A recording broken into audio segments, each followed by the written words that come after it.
স্লাইডের উপর। আর অ্যানিমেশনটা অ্যাপ্লাই হবে কিসের উপরে? অ্যানিমেশনটা অ্যাপ্লাই হবে একটা নির্দিষ্ট অবজেক্টের উপর। বুঝতে পেরেছেন? তাহলে অ্যানিমেশন যদি আমরা কখনো দিব তাহলে একটা অবজেক্টকে আগে সিলেক্ট করে নিব। স্পেসিফিক একটা অবজেক্টকে সিলেক্ট করে তারপরে আমরা অ্যানিমেশনে যাব, যাওয়ার পরে আমরা অ্যানিমেশনটা দিতে পারবো। আমরা আমাদের কোর্সে যে অ্যানিমেশনটা রয়েছে সেইটা যদি আমরা কাজ করি তাহলে প্রথমে আমাদেরকে কি নিতে হবে? একটা শেপ নিতে হবে, তাই না? শেপটা একটা বৃত্তাকার শেপ নিতে হবে। ওভাল, ওভালটা নিলাম, নেওয়ার পরে আমাদের এটা ওয়াইড এবং হাইটটা যদি সমানুপাতিকভাবে বৃদ্ধি করতে হয় তাহলে সেটা বানিয়ে দেবে, তাই না?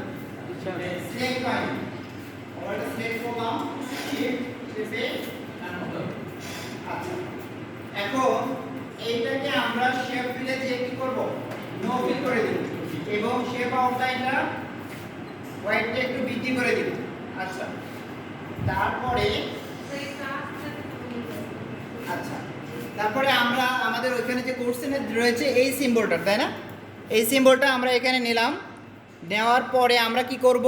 আমরা এই অবজেক্টটাকে অ্যানিমেশন দিব, তাই না? তাহলে এই অবজেক্টটাকে সিলেক্ট আছে, সিলেক্ট করে আমরা কোথায় যাব? অ্যানিমেশন। আচ্ছা, অ্যাড অ্যানিমেশন, অ্যাড অ্যানিমেশনের পরে কোথায়? Motion path. আচ্ছা,